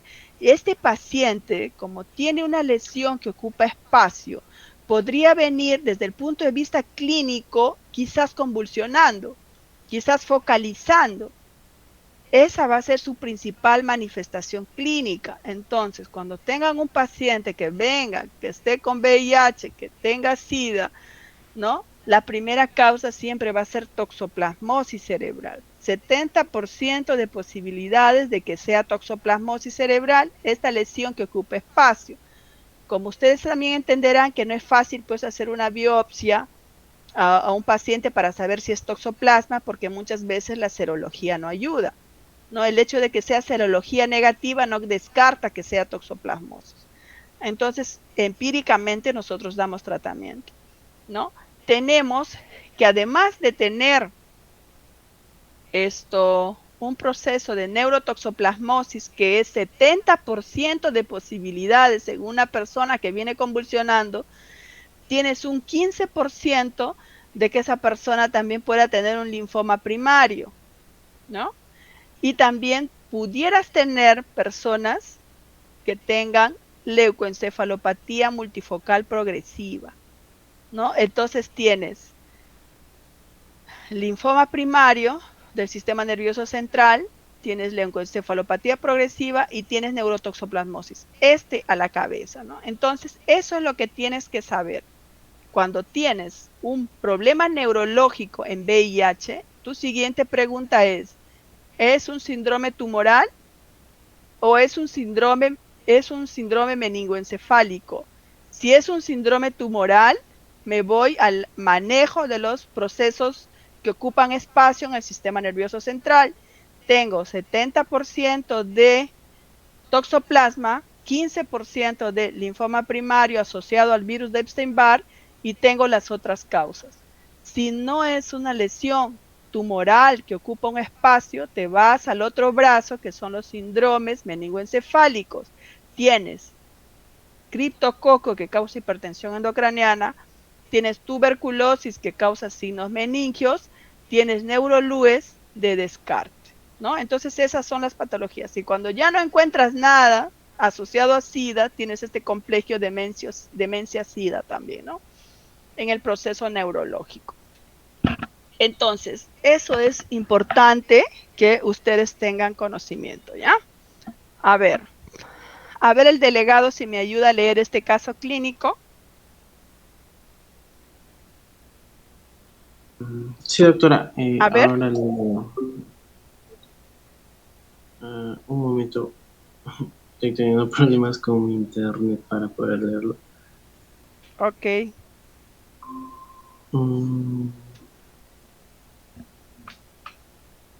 Ya, ahora sí. Ya. A ver, dice, una mujer de 28 años, adicta a drogas por vía parenteral, diagnosticada un año antes de infección por VIH y tuberculosis ganglionar, para la que siguió un tratamiento incorrecto. Consulta en la actualidad por crisis convulsivas de repetición en las últimas 24 horas, de inicio focal con generalización posterior. Se realiza tomografía craneal con contraste, en el que se objetivan dos lesiones redondeadas en el hemisferio derecho, que captan contraste adquiriendo imagen en anillo. ¿Qué diagnóstico debe sospechar en primer lugar? ¿Cuál sería la respuesta? A ver, ¿quién de tus compañeros puede dar la respuesta? Bueno, a ver chicos, no sé si hay algún voluntario que quiera dar una respuesta. La E, toxoplasmosis. Respuesta correcta, toxoplasmosis. No te olvides jamás, ¿ya? No te olvides jamás. Incluso hay una guía donde te dicen cómo manejar las lesiones que tienen, que ocupan espacio en el paciente con VIH. Entonces, lo primero que te recomiendan es manejo con sulfa. O sea, en cuanto al toxoplasma, ¿no? O a la toxoplasmosis, el manejo es con un medicamento que no hay en Perú. En primer lugar, la primera alternativa de tratamiento es que uses sulfadiazina más pirimetamina más ácido folínico, pero no tenemos ni sulfadiazina y pirimetamina se consigue también con dificultad. ¿Ya? Eso es tu primera alternativa. Tu siguiente alternativa es pirimetamina más clindamicina más ácido folínico, pero que tampoco, como la pirimetamina es difícil, no tenemos esa opción. Y la tercera posibilidad, la tercera alternativa que nosotros usamos es usar sulfametoxazón trimetropin. Entonces, usamos sulfa más clindamicina, ¿ya? Pero el estudio que se ha hecho, o sea, se ha hecho estudios solamente comparando la sulfa con la sulfadiazina y el tratamiento con sulfa solo debería ir bien. Ahora, pero la mayoría agrega clindamicina a la sulfa, ¿no? ¿Qué más les tenía que decir ahí? Ya, luego que te recomienda, te dice 15 días tienes que dar tratamiento. En 15 días tú deberías mejorar la clínica, deberías de mejorar la parte del déficit motor y deberías de hacer. Algunos te dicen 15 días o algunos puedes hacerlo en 21 días, hacer un control de la lesión, un control de la tomografía. Y ahí te vas a dar cuenta si está mejorando o no. Si no mejora, tu otra opción es que hagas la interconsulta neurocirugía porque podrías estar frente a un linfoma primario, ¿ok? ¿Entendieron esa parte, no? Sí, doctora. Ok, perfecto. Entonces, a ver, así como hemos manejado patología neurológica, también manejamos patología con compromiso pulmonar. Y como ustedes tienen conocimiento, el compromiso pulmonar puede ser ocasionado por diversas bacterias, micobacterias, parásitos, pueden hacer asiento de neoplasias, ¿no? Entonces, de hongos. Entonces hay, digamos, un abanico de posibilidades en las cuales tú puedes tener cuando estás con un paciente con VIH. Entonces, la pregunta sería, ¿cómo diferenciar cuando estamos frente a una tuberculosis, frente a un Pneumocystis jirovecii, frente a un neumococo y ahora le agregamos el COVID, ¿no? Entonces es un poco complicado, digamos, de decir, pucha, estamos que ahorita todo es COVID, ¿no? Pero cuando ya esto pase en algún momento, cuando el COVID ya pase a ser como digamos, influenza, como un virus estacional, ¿no? Entonces, ¿cómo podríamos diferenciar, ¿no? ¿Cómo va a ser la diferenciación? Porque el COVID causa incremento de deshidrogenasa láctica, el COVID da un patrón intersticial, da vidrio esmerilado, el Pneumocystis jirovecii también, ¿no? Tendríamos que hacer pruebas diagnósticas, bueno, felizmente que como ha sido una pandemia mundial, las pruebas cada vez están más sensibles y más específicas que nos van a ayudar a hacer diagnósticos, ¿no? Como no sucede quizás en el Pneumocystis jirovecii. A eso iba, ¿no? Las patologías muchas veces se pueden parecer. En el caso de la tuberculosis, ustedes saben que el paciente tiene pues un compromiso de más de 2 semanas, tiene fiebre, sudoración vespertina, fiebre vespertina, tos, puede tener compromisos sistémico, baja de peso, contacto epidemiológico, haber tenido antes tuberculosis, ¿no? Eso también tienen que saber que la mayoría de infecciones son reactivaciones de enfermedades pasadas. Entonces eso puede ser una posibilidad, ¿no? Pedir las pruebas diagnósticas, beca de esputo, cultivo, las pruebas rápidas que lo van a revisar más adelante ustedes y eso ya facilita el diagnóstico. En el caso de neumococo, también es un proceso infeccioso, más séptico, agudo, podrías encontrar, bueno, leucocitosis, desviación izquierda, consolidaciones, ¿no? Que te puedan hacer pensar en una neumonía bacteriana. En el caso de los virus, ¿no? O en el caso, como les digo, influenza o COVID, va a depender mucho de lo que está presente desde el punto de vista epidemiológico, ¿no? Pneumocystis jirovecii, por ejemplo, ¿no? Es un hongo que causa también bastante inflamación, dificultad respiratoria, altera la hematosis. Entonces, el paciente viene y está cianótico, si es severo va a tener que entrar a UCI. Y también tenemos el sarcoma de Kaposi que puede también invadir muchos órganos, ¿no? Entonces, por ejemplo, acá en esta pregunta donde dice señale la respuesta incorrecta en relación con la neumonía por Pneumocystis jirovecii en pacientes con infección VIH, ¿no? Los síntomas más frecuentes son tos no productiva, disnea y fiebre.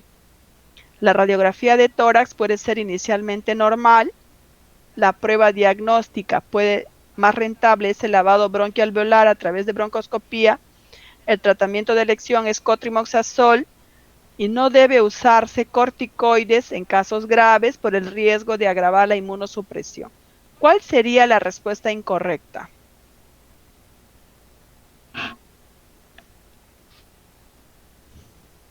A ver, el delegado que diga un voluntario.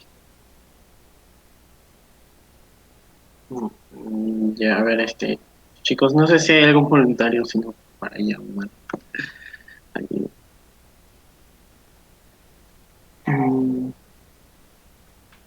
Bueno, ya que no hay voluntarios, llamaré, no sé, Marcelo. Marcelo, ¿estás ahí? ¿Sí? Buenas. ¿Se me escucha? Sí, no sé si puedes dar la respuesta. Ah,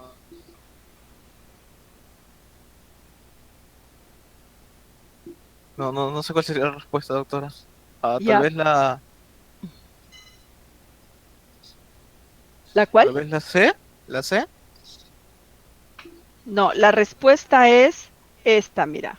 Todo esto es verdad, menos la E. Porque en los casos graves de neumonía por neumocistis girovecii se usa corticoides. ¿Ya? Entonces es importante eso. Los corticoides tienen su recomendación en algunas patologías que ustedes están escuchando, ¿no? Incluso ahora que están viendo COVID, tienen también sus consideraciones. Nunca usar en la fase de replicación viral, se puede usar en la fase inflamatoria, cuando el paciente, en el caso del COVID, cuando requiere oxígeno. En el caso de la neumonía por neumocistis girovecii, en casos graves con hipoxemia marcada, siempre va a usar corticoides.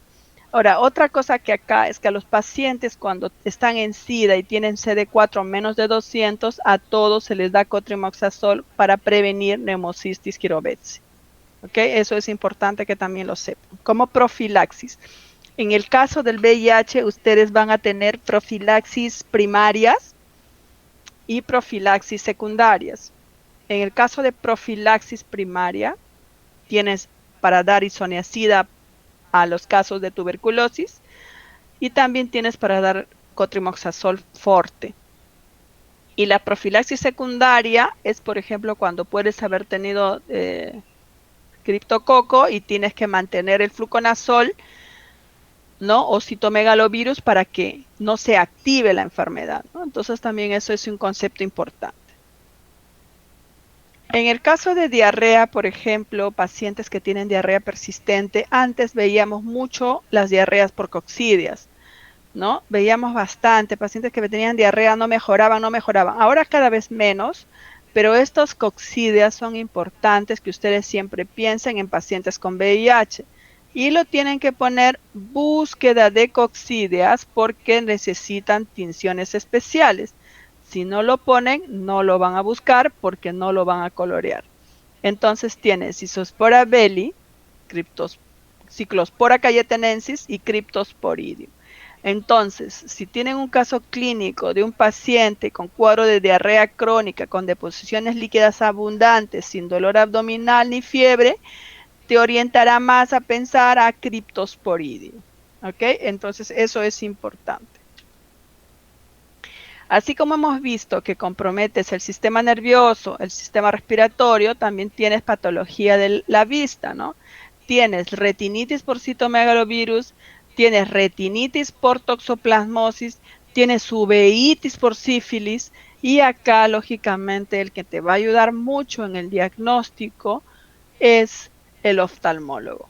Te va a decir si hay exudados hemorrágicos, si hay exudados algodonosos, ¿no? La serología, como les he mencionado, puede o no puede ayudar. Entonces eso es importante que ustedes lo sepan, ¿no? Por ejemplo, si les dice retinitis por citomegalovirus, quiere decir que el citomegalovirus está presente y el manejo es sistémico, el paciente tiene que hospitalizarse. Después tenemos patología, por ejemplo, como el sarcoma, ¿no? Mucha pena este paciente que tardíamente apareció con lesiones de color concho de vino, múltiples lesiones, con compromiso en el ojo, con compromiso mucoso, ¿no? Muy avanzado, ¿no? Muy descuidado, ¿no? Que dejó que estas lesiones pues avancen de esta manera y que haya compromiso tanto de la piel como de las mucosas, ¿no? Entonces, esto pues es un diagnóstico de un paciente que eminentemente está en SIDA. Entonces, ¿con cuál de los siguientes agentes infecciosos está relacionado el sarcoma de Kaposi? A ver, ¿quién me dice la respuesta? Con el virus herpes zóster. Ah, perfecto. Respuesta correcta. Se ha ganado 1.000.000 de soles. Entonces, acá, esto de acá es siempre, ¿no? Presente, ¿no? Cuando uno tiene este paciente, inmediatamente ya le inicias el tratamiento el primer día que lo ves para que lo puedas salvar, ¿no? Y lógicamente el oncólogo es el que va a prescribir la quimioterapia. Así como estamos viendo, también hay patología, digamos, de la parte, hay muchas asociaciones, ustedes saben del virus papiloma humano, ¿no? Está descubierto que el virus papiloma está en relación a cáncer de útero en mujeres, a cáncer de ano en hombres, ahorita también se está relacionando con cáncer de boca también por el sexo oral, ¿no? Entonces tenemos que tener en cuenta que pueden haber lesiones compatibles con cáncer en la parte rectal, el paciente tiene dolor, sangrado y hay que estar haciendo evaluaciones frecuentes que pueda tener el paciente, ¿no? Y así, miren, tenemos patología respiratoria, patología neurológica, patología de piel, ¿no? En piel habíamos visto sarcoma, también hay un prurigo eosinofílico, también hay herpes zóster, el paciente también puede tener múltiples otras lesiones por otros patógenos, en la vista por los patógenos que ya hemos mencionado, en el esófago puede haber candidiasis esofágica, puede haber esofagitis por citomegalovirus, esofagitis por herpes, esofagitis por sarcoma de Kaposi, ¿no? Entonces hay que investigar y lógicamente la biopsia y la endoscopía van a ayudar para hallar el diagnóstico. En cuanto al diagnóstico, tienen que saber que acá nuestra norma dice que todo diagnóstico para VIH tiene que tener un consentimiento, ¿no? Siempre un consentimiento pre-test con autorización para que el paciente firme que nosotros le hemos dado la consejería antes de hacer la prueba, ¿no? Y esa consejería es pre-test y post-test, ¿no? Y que tienen que saber que el paciente es dueño de su diagnóstico, no pueden decir a la familia el diagnóstico sin que el paciente tenga la autorización. Les digo esto porque muchas veces la familia, el médico de frente va y le informa a la familia que tiene VIH cuando los pacientes no han comunicado a la familia. En caso de suceder eso, pueden ser denunciados penalmente porque hay una ley que protege la confidencialidad del diagnóstico a los pacientes. Hay una nueva norma que ha salido para que ustedes determinen cuál es el flujo de diagnóstico del paciente. Antes era más engorroso, ¿no? O sea, por ejemplo, un paciente le tenías que hacer un ELISA. El ELISA te salía muestra repetidamente, o sea, te ibas al laboratorio y te decía ahí, acércate al laboratorio, y ahí está, pero el paciente no sabe eso, ¿no?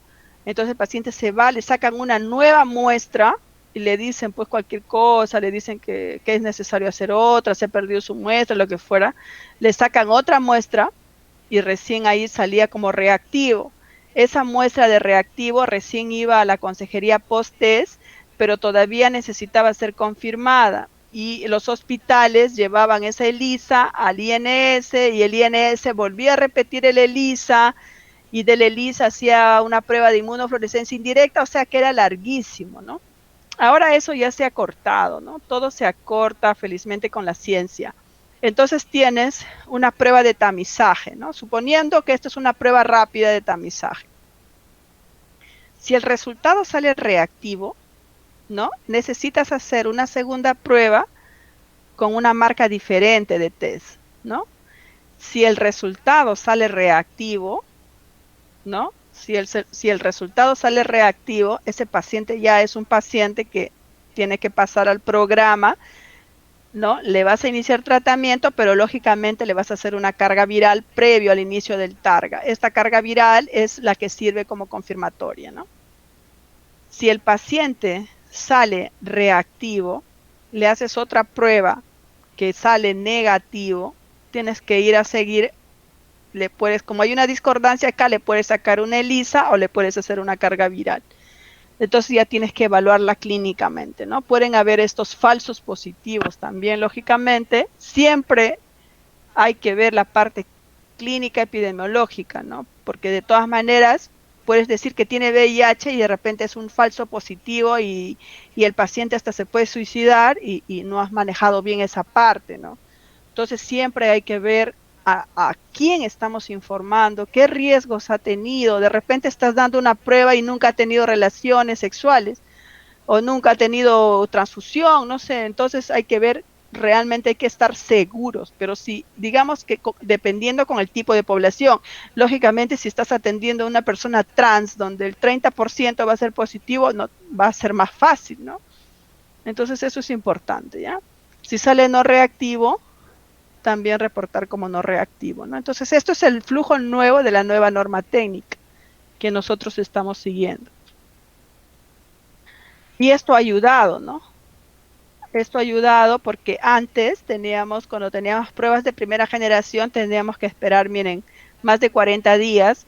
Después han habido las pruebas de segunda, de tercera, de cuarta generación. Tenemos pruebas de quinta generación que han incluido dentro de su digamos, de su ejecución, de su procedimiento, la detección de antígeno P24, ¿no? De todas maneras, miren, la media es 10 días, ¿no? Para carga viral y el antígeno P24 es más o menos 15 días, ¿no? Entonces eso es importante que ustedes sepan. Y esto en cuanto al tratamiento del VIH, este estudio STAR fue el que dijo, ¿no? Dijo, en este momento, a partir de este estudio, que fue un estudio multicéntrico con miles de pacientes, es que demostró que realmente hay que tratar a todos, independientemente de su CD4 y su carga viral. En este estudio se clasificó 2 grupos, ¿no?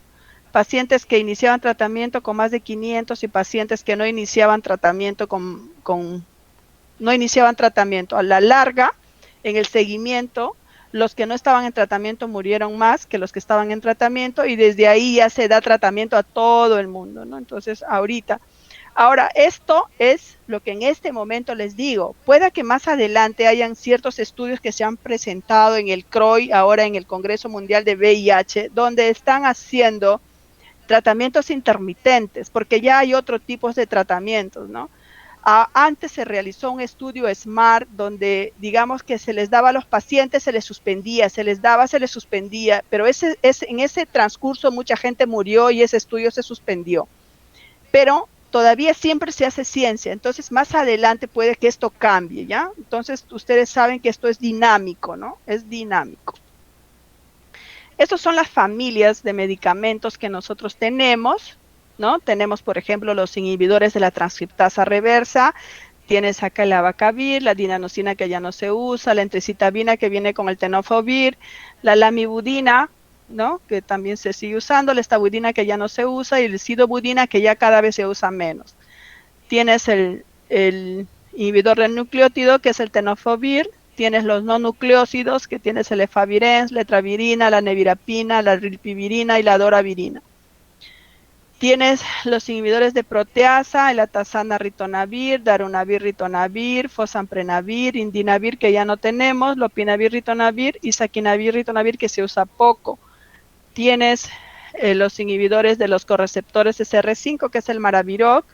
Tienes esta nueva familia que ya tenemos nosotros también, que es el raltegravir, el vitegravir, dolutegravir y bictegravir, que es la familia, digamos, nueva, de última generación, ¿no? Que es potente, robusta, que con menos eventos adversos, ¿no? Tienes los inhibidores de fusión, que es el T20, que es un inyectable que poco se usa porque no resultó. Hay nuevos medicamentos que están en estudio en esta familia que han sacado acá un nuevo grupo que son los inhibidores de la translocación, se llama islatravir, que se cree que va a ser la revolución, ¿no? Se está probando una vez al mes, digamos, como PrEP, se va a probar como implantes, o sea, hay ciencia, ¿no? Hay ciencia, creo que ustedes van a ir enterándose de esto más adelante conforme vayan escuchando noticias. Han habido aprobaciones por FDA, por ejemplo, de este medicamento rilpivirina con un nuevo integrasa que se llama cabotegravir, que es de presentación inyectable, ¿no? Y así iremos avanzando y actualizando y ustedes también lógicamente van a ir escuchando, ¿no? Esto mejoró. Antes los pacientes tenían que tomar muchas pastillas con muchos eventos adversos, ¿no?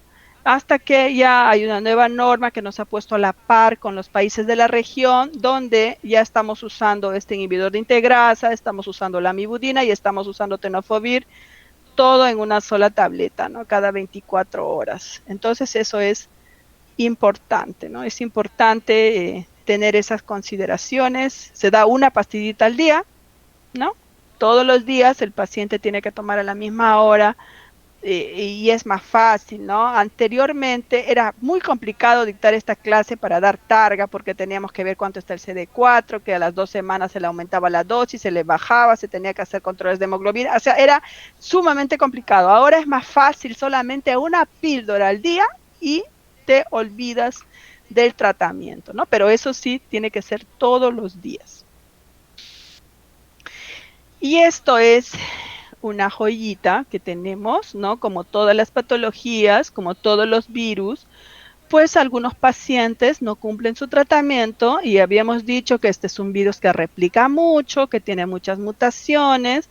Por lo tanto, algunos pacientes abandonadores empiezan a tener estas mutaciones que le dan resistencia a estas diferentes familias, ¿no? Como ustedes ven acá, mira, por ejemplo, en el caso de este paciente, tenemos aquí sidobudina, que casi ya no se utiliza, que es sensible, pero que ya en genotipos previos ya había sido resistente, ¿no? Muchas veces cuando el paciente deja de tomar el medicamento, aparecen virus salvajes y ya no aparecen las mutaciones, y acá le puede dar la sensibilidad, pero sin embargo, si uno ve el histórico, lo puede ver como resistente, y eso ya quiere decir que ya está bloqueado. Entonces, todos estos medicamentos estarían bloqueados, ya no pudiera usar el paciente, ¿no? Resistente. Esta familia de acá, por ejemplo, ¿no? Tenemos que todo es sensible aquí, pero que en genotipos previos ya había salido la K103N, que le da resistencia al efavirenz, a la nevirapina. Toda esta familia realmente bloqueada. No tenemos disponible el rilpivirine, y doravirina todavía tampoco. Recién se va a hacer el lanzamiento, aunque ya está, digamos, con registro sanitario. Tenemos esta familia que se supone que recién en diciembre se ha aprobado la norma para uso de dolutegravir, pero miren acá, ¿no? Miren, resistente, y recién está iniciándose el medicamento, ¿no? Y tenemos esta familia que son, miren, esta familia de los inhibidores de proteasa son medicamentos realmente con muchos eventos adversos, pero para que haya mutaciones necesitas tener 5 mutaciones presentes. No es lo mismo decir, por ejemplo, que con una sola K65R yo bloqueo el tenofovir, que bloquear el opinavir ritonavir, que tengo que tener, ¿cuántas mutaciones? 1, 2, 3, 4, 5, 6 mutaciones para que este virus haya hecho resistencia. Y esta familia está bloqueada. Entonces, ¿qué le doy a este chico de 25 años, no? ¿Qué le doy? O sea, tengo que ir haciendo, no tengo opción. Una persona que ustedes lo ven, que está bien, que camina, que le digo que todo está resistente, que no tengo opción, tiene 25 años.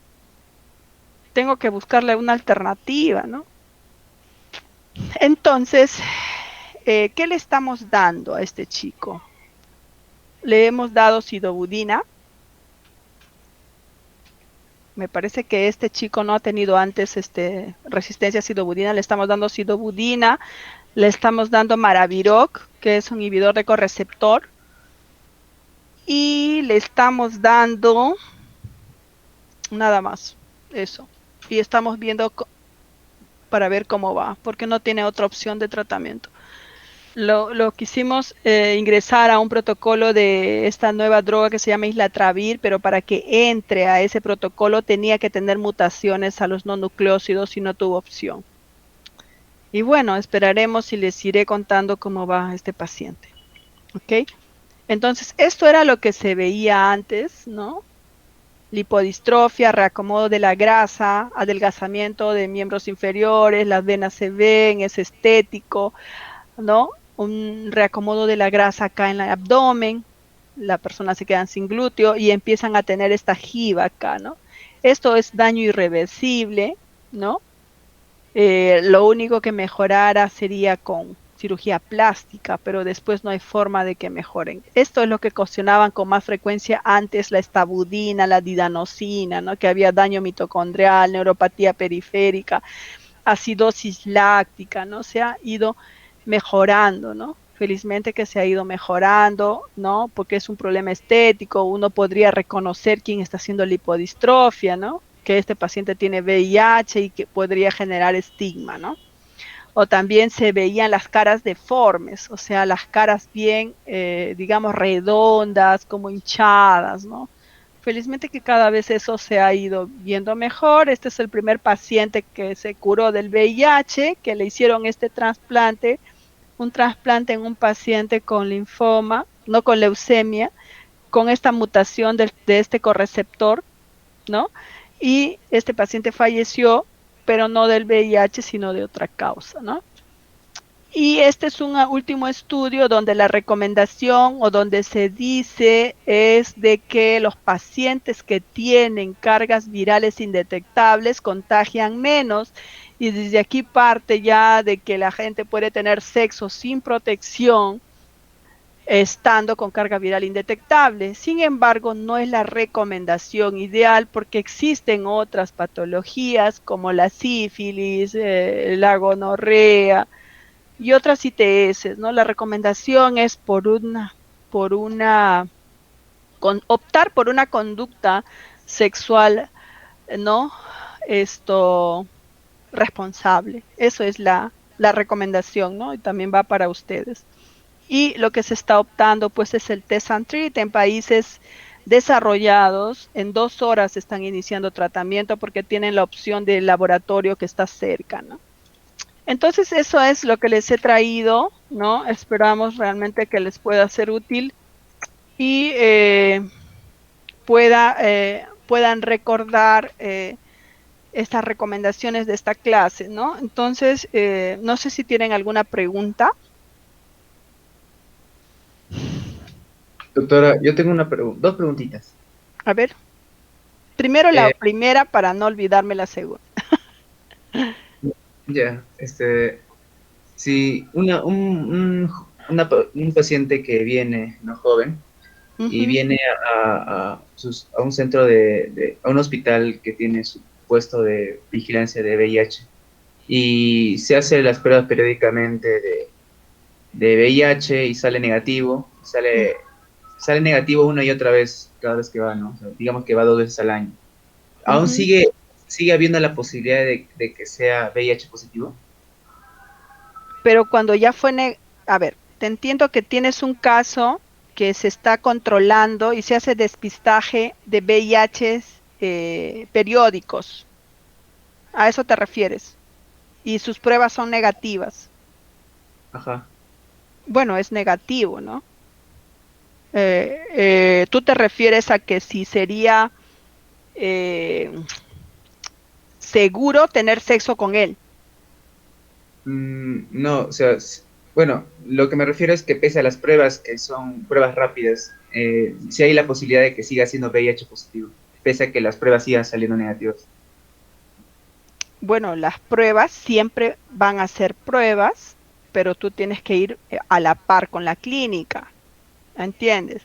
Por ejemplo, si es un paciente que siempre se está haciendo sus pruebas de VIH, entonces son pruebas que le están saliendo negativos, pero tú en 6 meses ese paciente puede exponerse, puede tener sexo y puedes revertir, o sea, puede contagiarse, ¿entiendes? Pero si es un paciente que, por ejemplo, tú dices, le sale negativo, pero tiene clínica, le encuentras que baja de peso, que tiene diarreas, le encuentras algo que te esté diciendo que no está bien, le puedes pedir una prueba de ELISA. y si tiene fiebre persistente y no puedes determinar, le puedes pedir hasta una carga viral. ¿Entiendes? Porque vamos a tener este tipo de diagnósticos más lentos en pacientes que están con PrEP. No les he hablado de PrEP, pero aprovecho esta pregunta, ¿no? El PrEP es la profilaxis preexposición que se ha aprobado como una medida de intervención en la salud pública para disminuir casos de VIH, porque se ha demostrado que Truvada funciona. ¿Entiendes? Truvada funciona como PrEP. Truvada es la asociación de tenofovir y tricitabina. Si yo tengo personas de riesgo que tienen sexo, o sea, sales, ¿no? Por ejemplo, una persona sale, se va a una discoteca, conoce a alguien y se va a tener sexo, así porque le da la gana, y esa persona, si ustedes conocen a esa clase de personas, tienen que decirle, mira, tienes la opción de tomar PrEP. El PrEP disminuye la posibilidad de tener VIH, ¿entiendes? Por lo tanto, tiene que tomar todos los días PrEP. Ahora, en este tipo de pacientes vamos a tener esos problemas de hacer seguimientos y ver si se lo convierten, porque quizás podríamos hacer cargas virales, cargas provirales, ¿no? Entonces un poco va a dificultar el diagnóstico, ¿no? Es otro escenario que vamos a tener. No sé si eso responde a tu pregunta o quizás podríamos conversar un poquito más si me aclaras el caso, ¿no? No, sí, esa era mi duda, principalmente. Ok, ¿y tu segunda pregunta? Justo era sobre el PrEP. Si es el medicamento de dosis fija que usted mencionó antes o son otros medicamentos.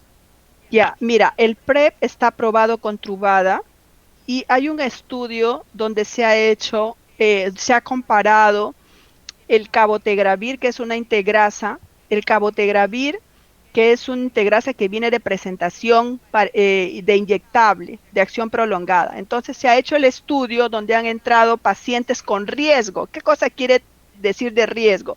Pacientes que han tenido más de 5 parejas sexuales en los últimos 6 meses, pacientes que han tenido sífilis, pacientes que tienen gonorrea, clamidia, pacientes que consumen drogas. Eso es la población de riesgo. Paciente trans también, ¿no? Pacientes, o sea, en hombres que tienen sexo con hombres estamos hablando. Entonces entraron y a un grupo le dieron cabotegravir y a otro grupo le dieron Truvada. Y cuando ya se ha hecho el análisis, se ha demostrado que el cabotegravir protege, o sea, es seguro, es eficaz y sirve como PrEP. Incluso es 3 veces más seguro que el Truvada. Entonces, hay otro medicamento que va a ser aprobado quizás para uso de PrEP de uso inyectable. Entonces, este escenario va a ser diferente porque tienes un medicamento de acción prolongada que un paciente puede seroconvertir, pero puede mantener cargas virales bajitas también. Ahí es donde vamos a tener que hacer otro flujo de diagnóstico, ¿no? Por ejemplo, en ese estudio se han hecho cargas virales, cargas provirales, ¿no? Entonces para determinar si el paciente está lógicamente contagiado. Y también aprovecho para decirles que así como hay PrEP, ¿no? Si ustedes conocen chicos, como les he contado este caso de este chico que porque me dijo que tenía ganglios, le hice la prueba del diagnóstico de VIH, ¿no? Este chico cuando me llamó me dijo, hubiera tomado PrEP, pero ya era tarde, ¿no? Era tarde porque cuando yo la entrevisté, él me dijo, bueno, me he expuesto, he tenido sexo. Es que hay chicos que tienen bastante sexo, pues, ¿no? O sea, estamos en cuarentena, pero tienen relaciones sexuales, no se protegen, ¿no? Se exponen y ya, ¿tienes exposición? Sí, no, hay que hacerte tu prueba de VIH. Cuando ya me dijo que hubiera tomado PrEP, ya era muy tarde, ¿no? O sea, ya digamos que ya no se puede retroceder. Eso es el PrEP. antes de infectarse, pero después viene la terapia post-exposición, cuando tiene un accidente punzocortante, cuando tiene un accidente en una relación sexual, que por ejemplo se rompió el preservativo, que tú no has conocido, por ejemplo, una persona está teniendo sexo casual, usa preservativo, se le rompe el preservativo y después ya no te acuerdas y dices, pucha, de repente te entra la duda, se sacó el preservativo, no sé qué pasó, estuve con tragos, etcétera, y te entra la duda y dices, voy a tomar profilaxis post-exposición no ocupacional, también puedo hacerlo, puedo tomar antes de las 72 horas, de manera ideal antes de las 6 horas, y puedo evitar que el virus ingrese a mi cuerpo, porque voy a hacer la función de abortar el virus, no voy a permitir que el virus replique, ¿no? Eso también existe, por si acaso, para que lo sepan. Por lo tanto, hay el PrEP y la posexposición, ¿no? Profilaxis posexposición. ¿Cuál era tu segunda pregunta? Esa era mi segunda pregunta, más bien, pero en todos los centros de salud, o sea, todos los hospitales manejan el mismo PrEP.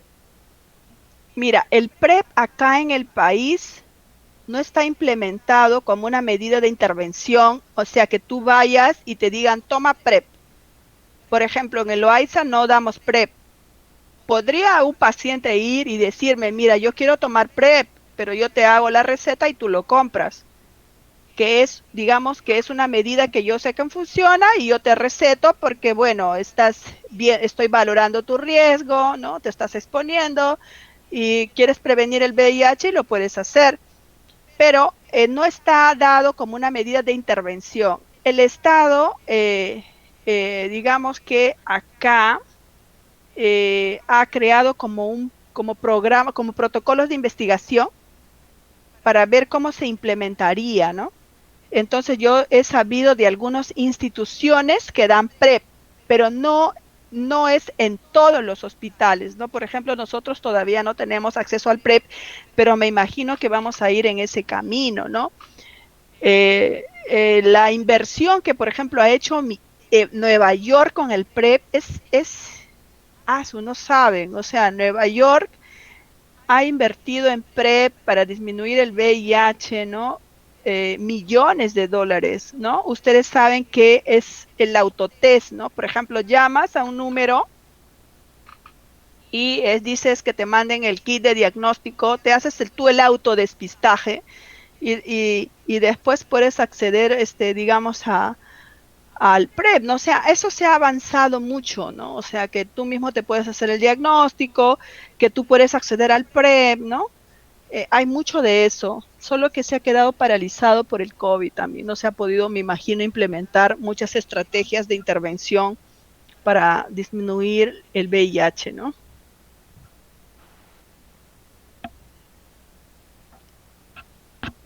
Doctora, ¿y el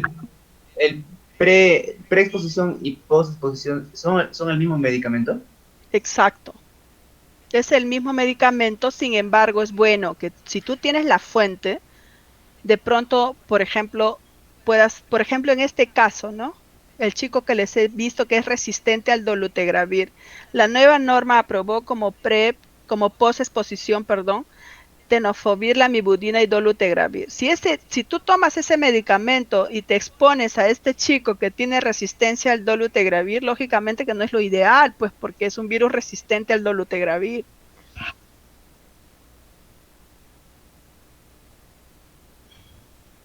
Así es, chicos. O sea, acá hay un montón de preguntas, por ejemplo, en el caso de las gestantes, ¿no? Por ejemplo, las gestantes que quieren ser madres. Las mujeres VIH que quieren ser madres, ¿no? Digamos que te preguntan y te dicen, pero ¿yo puedo ser madre? ¿No?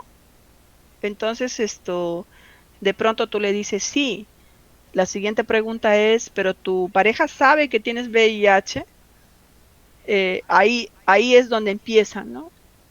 O sea, es voluntario, digamos, que la persona sepa, o sea, idealmente ahora puedes tener sexo sin protección y puedes salir embarazada, pero es necesario que la pareja sepa, ¿no? O sea, se tiene que brindar consejería, se tiene que ver cuáles son los pros, los contras. Hay múltiples técnicas que uno podía hacer, por ejemplo, de un lavado espermático, inseminación, etcétera, pero son métodos también costosos, ¿no? La pregunta es, ¿daremos PrEP a esa mujer? ¿No? O sea, hay muchas preguntas, ¿no? O sea, por ejemplo, ¿qué hacemos con una mujer, un hombre positivo, mujer negativa, y la mujer sale embarazada? ¿No? Entonces ahí, esa mujer, por ejemplo, tiene que ver que la pareja tome su medicamento, que no se olvide su medicamento, que no tenga riesgo de contagio, y de pronto hacerle un seguimiento serológico y con cargas virales, incluso la lactancia materna tiene que ser, digamos, el retiro precoz para que ese niño no se esté exponiendo, ¿no? Hay una serie de consideraciones, pero ya vienen más en el detalle, ¿no? O sea, más en la parte ya del trabajo, ya no como salud pública, sino quizás individual, ¿no? En cada persona que quiere ser padre o madre, ¿no?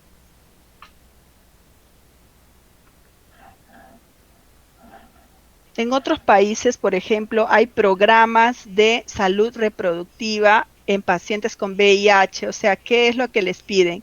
Que la carga viral por lo menos 18 meses esté indetectable. Ahorita respondo a una pregunta ya. Que esté, por ejemplo, carga viral indetectable por 18 meses, al que algunos digan que menos tiempo. Que la mujer ovule, que el espermatozoide del hombre esté activo. O sea, hay una serie de digamos que pruebas que les hacen, por ejemplo, le hacen la carga viral en el líquido seminal, la carga viral sérica, o sea, una serie de consideraciones para que salgan embarazadas, pero ahora cada vez eso es, digamos, ya más frecuente, ¿no? Más frecuente que las personas puedan ser padres, ¿no? Me hicieron una pregunta y me la pueden ayudar a leer, por favor. Sí, doctora, yo leo la pregunta. A ver, por favor. Nuestro compañero Kenneth nos dice, doctora, en un paciente con una exposición a una relación sexual de alto riesgo, ¿cuál es el tiempo mínimo que se debe esperar para que el resultado de un test rápido sea confiable? Allá, mira, ahí habíamos dicho, ¿no? O sea, tienes que tomarle el basal, tiene que tomar PrEP antes de las 72 horas y luego tu otra prueba tiene que ser al mes, pero aunque los 15 días puedes hacer una prueba rápida, pero de todas maneras nosotros hacemos controles al mes y a los 3 meses. Si haces carga viral, mínimo tienes que esperar 10 días.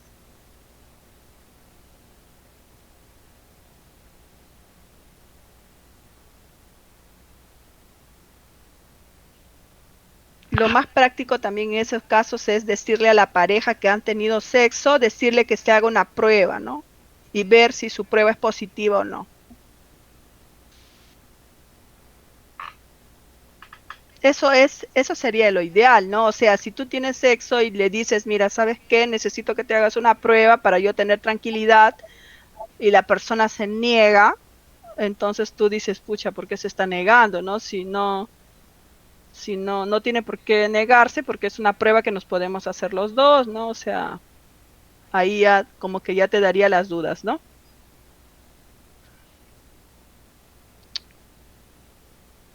¿Alguna otra pregunta?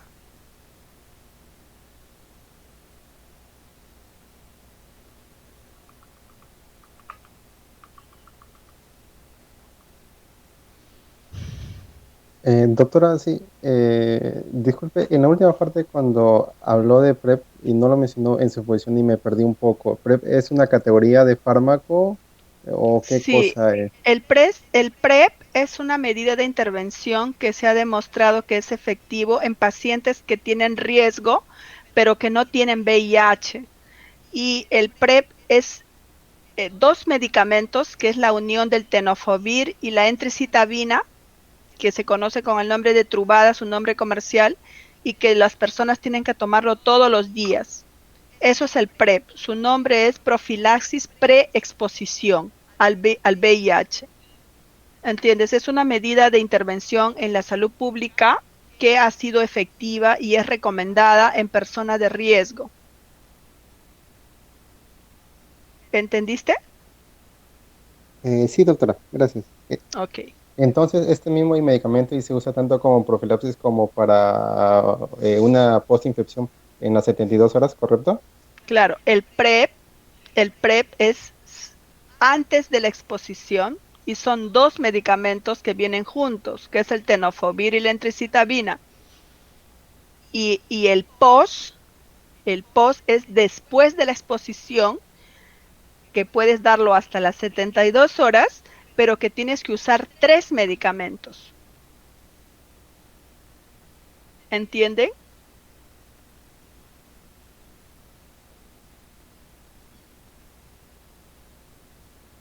¿Entendiste, Euler? La última parte de los 3 medicamentos sería el El PrEP. post. Claro, pero más, ¿qué otros medicamentos? Ahí usas tenofovir, lamivudina y dolutegravir según la última norma. Ya, gracias, doctora. Bueno, chicos, no sé si tienen alguna pregunta.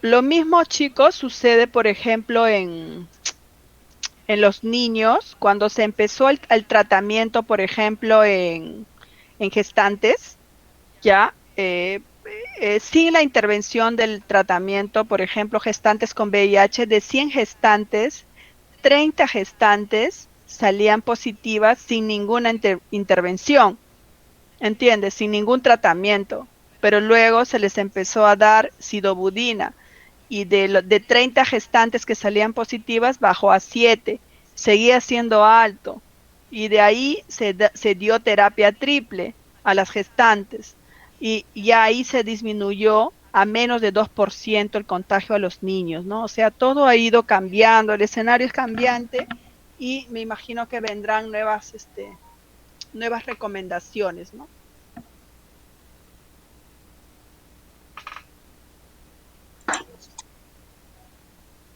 Bueno, ha sido un gusto compartir. Dime, Kenneth. Una pregunta, ¿cómo es con el tema con respecto a la lactancia materna en una madre que es VIH positivo y el recién nacido que nació por parto, por cesárea y entonces no está contagiado, ¿verdad?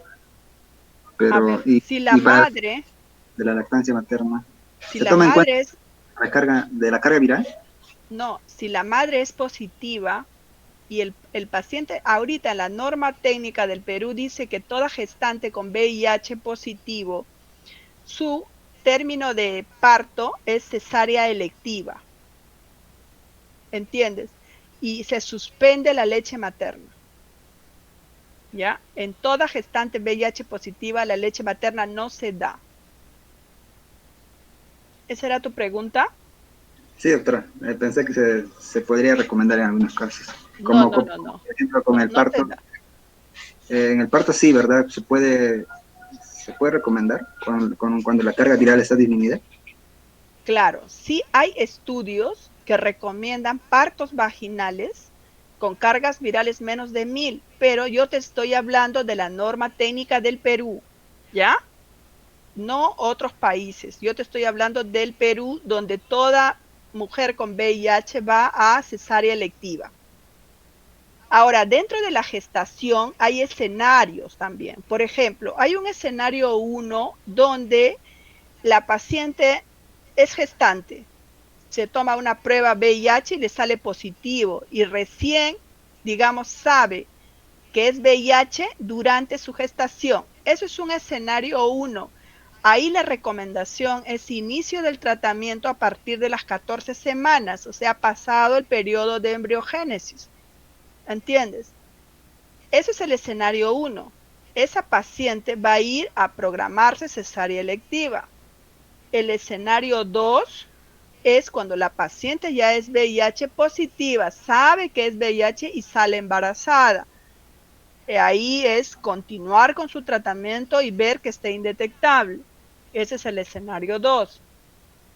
El escenario 3 es cuando la gestante no ha tenido un control prenatal, nunca se ha hecho un descarte de VIH y viene con fase activa de parto, viene ya con más de 4 de dilatación, digamos que ya el bebé está en camino, ahí ya solamente lo que se da es, digamos, que el bebé ya está por nacer, nada va a hacer efecto, ¿no? Y lo que se da tratamiento, en los 3 escenarios se da tratamiento a los niños, ¿ya? Y en el último escenario, la madre, luego del parto, pasa ya a recibir tratamiento, ¿no? Porque se supone que ya viene prácticamente en una fase activa de parto, ¿ok? Eso es importante también que lo sepan.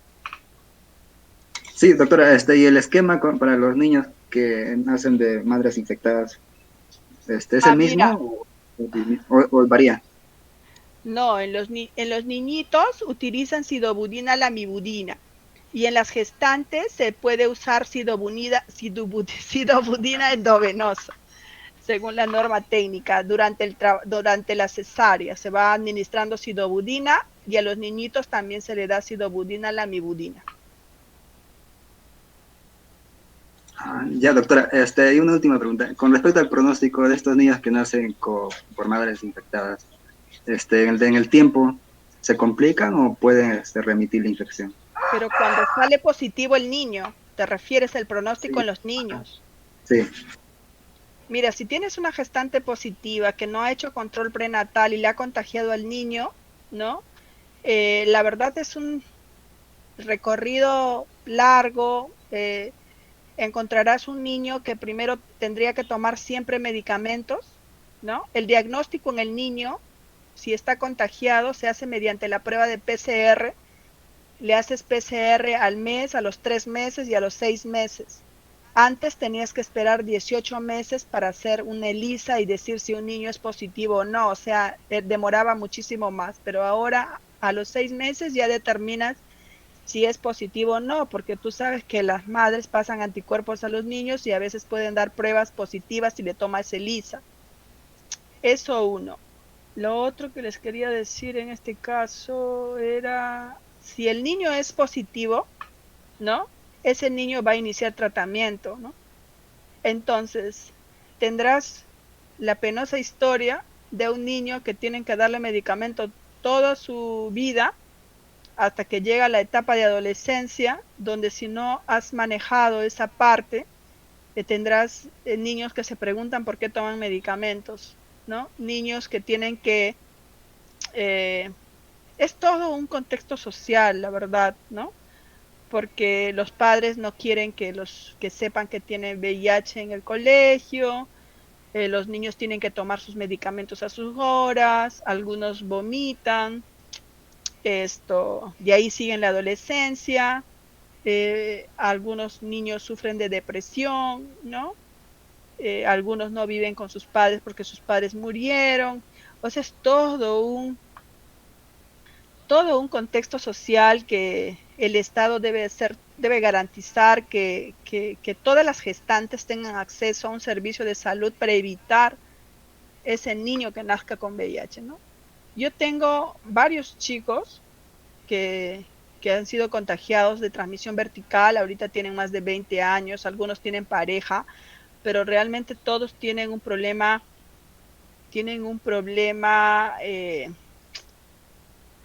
emocional, ¿no? Mucho problema del entorno de la familia. Realmente no es fácil de poder explicar o de tener que ellos tener en cuenta que no tuvieron la culpa de su diagnóstico y que muchas veces se sigue viendo casos de estigma y discriminación.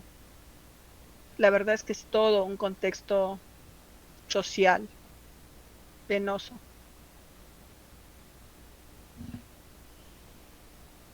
Gracias, doctora. Ok, entonces vamos a dar por concluida la clase. Gracias, chicos. Mañana tenemos otra clase a la misma hora, ¿ya?